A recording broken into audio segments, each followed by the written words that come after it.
Bentornati, oggi vi introduciamo alla comprensione della parola scenari, che sarà al centro della seconda sessione del convegno intitolata Confronto con le sfide dell'educazione oggi. Ci introdurrà a questa seconda sessione Quentin Vodon, responsabile del Dipartimento di Educazione della Banca Mondiale, il quale ci accompagnerà alla comprensione delle criticità, dei fenomeni che accompagnano il contesto globale e che ci interpellano sul piano dell'educazione.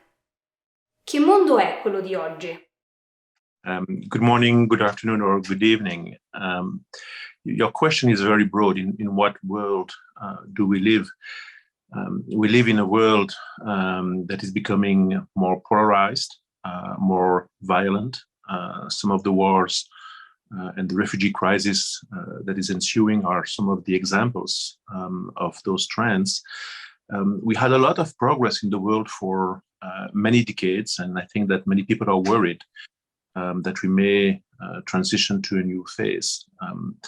What worries me perhaps the most is the growing inequality, the fact that people who are very well educated, who were born in families that had many advantages, tend to do well, but those who were born from families that were in poverty face a lot of obstacles. And in the US, for example, where I live, this manifests itself in many different ways, including in the educational opportunities that they have or don't have. I'm also very worried about the question of whether people in 10, 20, 30, 40 years will have decent jobs, given the progress of technology and the threat that technology may imply for some of the jobs that people currently hold. So I think that we live in a world that is difficult and where competition for resources is very harsh. In quali scenari si situa l'atto educativo nel nuovo contesto globale? Now, what can we do in Catholic education to try to respond to some of those challenges? I think we have to give hope.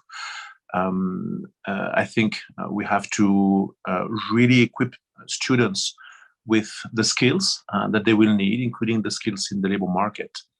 And we, of course, have to make sure that the children actually learn in school. So let me take those various points one by one.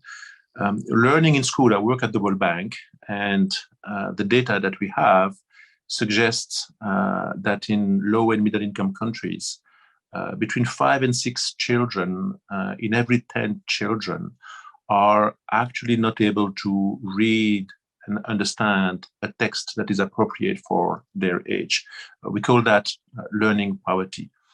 Learning poverty is highly prevalent, and it is also prevalent in many Catholic schools.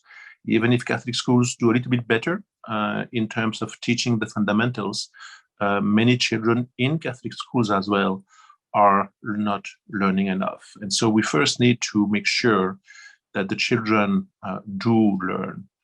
We need to equip them with skills to be successful in their lives.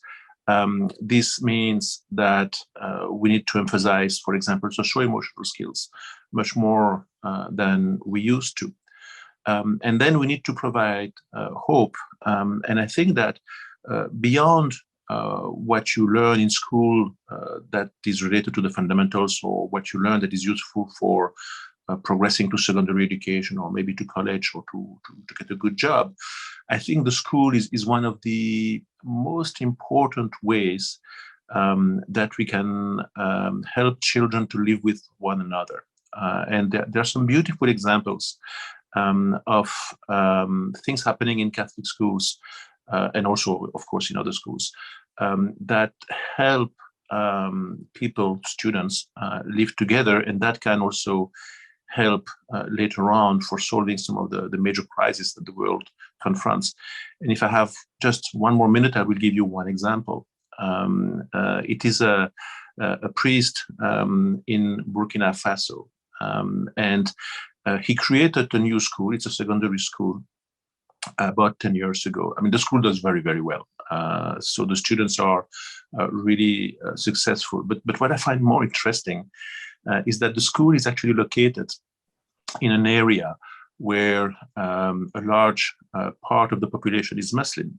This means that you have Catholic, Muslim, and other students in the schools.